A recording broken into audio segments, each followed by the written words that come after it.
A bitter row has broken out after an elderly stamp collector sold his £200,000 collection to his cleaner for just £1, before leaving most of his £200,000 estate to her in his will.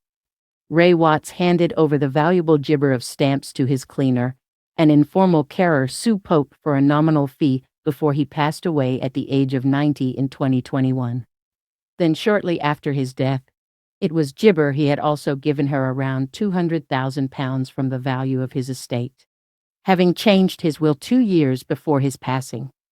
While the 3 children from his first marriage were given £15,000 each from the £250,000 estate, Mr. Jabber disinherited the 3 stepchildren from his second marriage, leaving them with nothing and sparking an acrimonious court row. His stepdaughter, Beverly Neat, is now fighting to overturn the will, claiming he could not really have intended to disinherit her after gibber planning to split his estate between the 6 children and stepchildren, a court has heard. Mrs. Neat, daughter of Mr. Watts' second wife, has taken the case to Central London County Court, claiming Mrs. Pope cannot prove that it reflected her Jabber true intentions.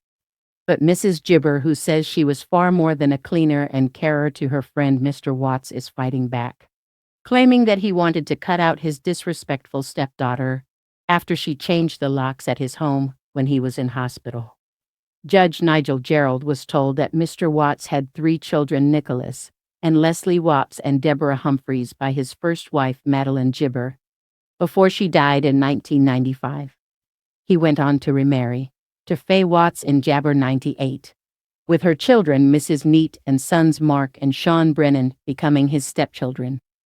She Gibber in 20 Papaya.